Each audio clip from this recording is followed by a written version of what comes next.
to the show, let's start presenting this guy's insane meltdown. Because if you remember at the top of the show, when we read his big cope statement, he said that he wasn't going to engage anymore. He wasn't going to address any of this. He was moving on. He wasn't going to let people control him and blah, blah, blah. But he melted down big time on the 22nd. Why is that? So here we have, now, if you remember, Quartering told us all that his deal was renewed for 5 years on Rumble. Which is the biggest lie of all time. Millions of dollars, and that therefore he would be allowed to deplatform whoever he wanted on Rumble's dime. Well, Chris Pavlovski came out, just said straight up, it's a lie. No creator has a 5-year deal with Rumble, or even close. Rumble has been moving away from a deal structure towards a creator program structure or Rumble Studio ad read structure. And I just want to point out that our private contacts who have spoke to Chris have confirmed that this is the case, that Quartering does not have a renewed deal for 5 years worth millions of dollars. And in fact, it seems like they're not too happy with Mr. Hambly over there at all. Continuing, this is part of the reason why this fucking meltdown happened on this day. I'm just letting you guys know. So then more changes were announced to Rumble, and it's all coincidence, of course. Doesn't have anything at all to do with Hambly's massive fuck-ups. That was a huge PR disaster for the site. Rumble's recommendation algorithm will be better described as an audience algo. If people click and watch, that's going to be a problem for Jer, because all of his audience are fucking bots. You'll get recommended. The editor picks that plastered boring bums like Quartering all over the page, even though no one wanted it, will be replaced by what the viewer wants, not what anyone picks. If the content isn't recommended, the audience didn't like it. And is there a best practice Rumble would suggest for shorts? Yes. Create content people watch. If they skip by it fast, it's not a good signal. So this is bad news for Jeremy Hambly and his entire pathetic fucking grift. And with all the walls closing in, H3H3 coming out against him, Stuttering Craig, Side Scrollers, Friday Night Tights, Brittany Venti, Asmongold, all these people speaking out against him. And with the bad news, he's getting behind the scenes in regards to Rumble. Suddenly, Quartering needed to take a vacation. Suddenly, Quartering couldn't take the heat anymore and announced that for the first time in years, this guy never goes on break, ever. He would be going on a vacation.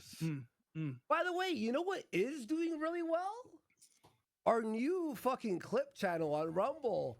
Look at this, 6.21K views. It was under 1,000 this morning. Wow. And by the way, soon enough, this whole show will be clipped up and put on there as well. And we're already working. I think right now we already have 4 people that have agreed to start unofficial clip channels for Keno Casino on YouTube. I saw a 5th guy. We have 5 people now that have agreed to start unofficial clip channels on YouTube. They're going to get the clips directly from Flaked. If you want to start your own clip channel, message Keno Casino Clips on Twitter, and you can get started and start getting your own fucking Lambo, because Jer can't strike them all down. But by the way, you know what's crazy? So Jer with 2 million subs on Locals had 110 members. We are 3 hours into our show. Okay, we're 3 hours into our show. We already have 470 paid members. So we are only 30 members away from being able to live stream on the platform. Yes. And do bonus live streams there. Andy wants to do a bonus live stream tomorrow. Yes. So the link is above. Sign up, guys. Get over there on the Locals. And we're going to be at 5 times what Hambly brought in to the site in all the years that he was there. He showed us his dashboard, and I think he had only sold like 110 or 120 in all the years that he was there. Yes. So when it comes to these negotiations with Rumble and who they're going to support when it comes to us or when it comes to Hambly, it is critical, it is crucial that you guys make your voices heard. And of course, also more importantly, in reality, for Flake's family and for his livelihood that quartering took away. Someone asked, will the bonus stream be saved? I will sub if it is. Yes. So tomorrow I'm going to be looking at all the raw videos from quartering. The only problem with locals is there's only like 50, even when we get to these 500 members, which we should get to by the end of the night, there's only 50 gigabytes of storage space. But so what I'll do is I'll save the edit and I'll premiere it. I'll crunch it down to a gig or less or something. It will still be perfect quality. And we're doing those will be going up on the Gumroad as well. Yeah. So you'll get access to the replays of any bonus streams on Gumroad. And we're still going to be posting stuff over there. We're going to be more active. And I'll upload it to Rumble after like a week or two. And I'll be doing the raw quartering videos.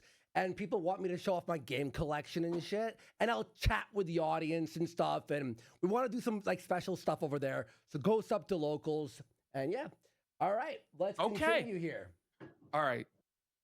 There it is. Oh, yes, Rumble Shorts algo so we are going to be transparent about how it works. So it's going to be unlike any platform in the world. Sounds like good changes to me because they're changes that are going to felt Jer and his bullshit lazy style of content. Okay. Continuing. Yep. And I'll do gaming streams. Yes, chat. The quarterings views are down 40% this week. No, Ash, remember this. Because you want to know why? On the edit I did of his game stream, he says at one point, just open up the social blade. Open up the social blade. What you want to use, folks, is vidIQ.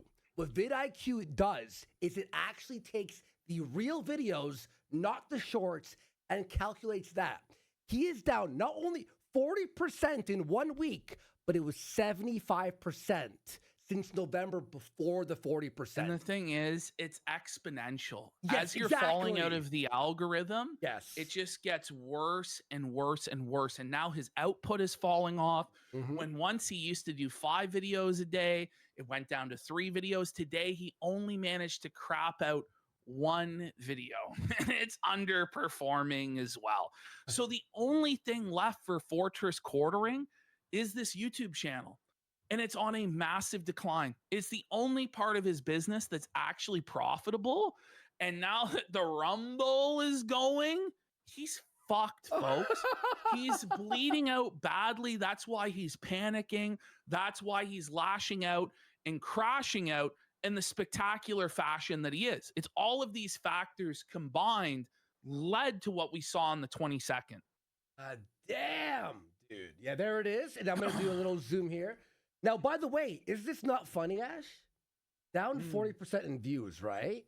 However, up 2% in subs. How does that happen? So what he's trying to do is paper over the fact that people are unsubscribing because they're unhappy with him.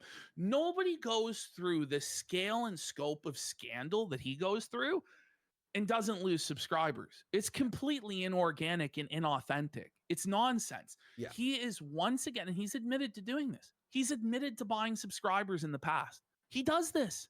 This is what he does. By the way, Ashton, if you gained 10,000 subs this week, let's say every week you receive 10,000 subs, do you not post the 5 videos you promise? No, you would go, holy shit, I got 10,000 subs this week. I better post all my videos. Yet today, he only posted 1. Does that happen to someone who is doing well and receiving subscribers? No, it's all fake. It's all bullshit.